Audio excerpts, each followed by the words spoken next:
Assalamualaikum warahmatullahi wabarakatuh. Perkenalkan, nama saya Aulia Sandra Salsabila dari kelas 3 MIA.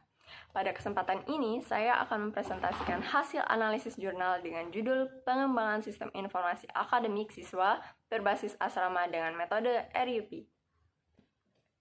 Saat ini, proses pencatatan nilai di Tazkiyah International Islamic Boarding School masih manual. Guru masih harus menulis nilai di buku teacher kit, lalu menyerahkannya ke bagian kurikulum setiap 3 bulan untuk dicek satu persatu. Di akhir semester, nilai itu masih harus dipindahkan lagi ke Excel untuk membuat rapor. Proses ini lama, melelahkan, dan beresiko salah hitung. Artinya, guru harus bekerja 2 kali dan bagian kurikulum juga sangat terbebani. Sistem baru yang dirancang punya kebutuhan fungsional dan non-fungsional.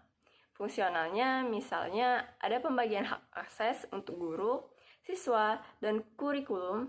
Sistem bisa menyimpan nilai, menghitung otomatis nilai akhir, dan menghasilkan rapor. Sedangkan non-fungsionalnya, sistem harus mudah diakses, kompatibel dengan browser, dan bisa dijalankan di berbagai perangkat. Sistem ini dikembangkan dengan metode RUP, yaitu Rational Unified Process. RUP adalah metode pengembangan perangkat lunak yang berbasis objek, dikerjakan bertahap atau inkremental dan berulang atau iteratif. Ada 4 fase utama dalam RUP. Yang pertama ialah inception. Inception ialah mencari tahu kebutuhan sistem dan ruang lingkup. Yang kedua ada elaboration, yaitu membuat desain dan arsitektur sistem. Lalu yang ketiga, construction atau tahap membangun, yaitu bagian coding dan juga pengujian.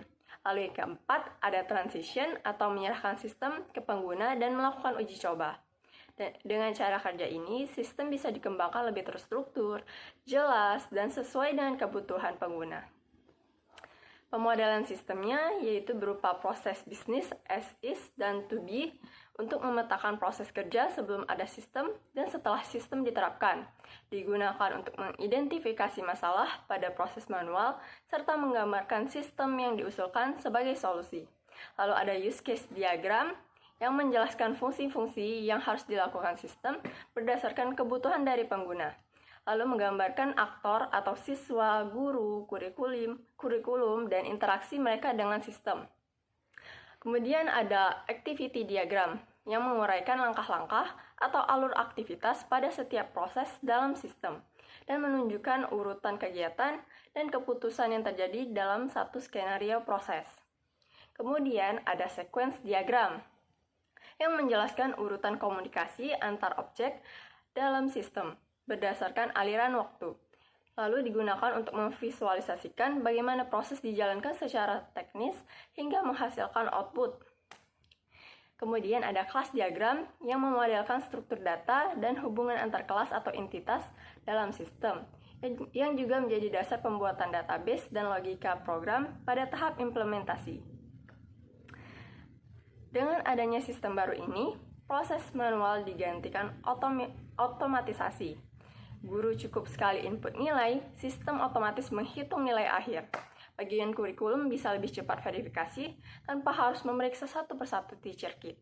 Siswa pun bisa dengan mudah melihat atau mencetak rapor. Sistem ini digunakan rutin sesuai siklus akademik, yaitu per triwulan atau akhir semester. Kesimpulannya, sistem ini membantu sekolah agar pencatatan nilai lebih efisien, akurat, dan tidak membebani guru maupun bagian kurikulum. Metode RUP memastikan pengembangan sistem dilakukan bertahap, jelas, dan sesuai kebutuhan pengguna. Demikian presentasi dari saya. Terima kasih atas perhatiannya. Wassalamualaikum warahmatullahi wabarakatuh.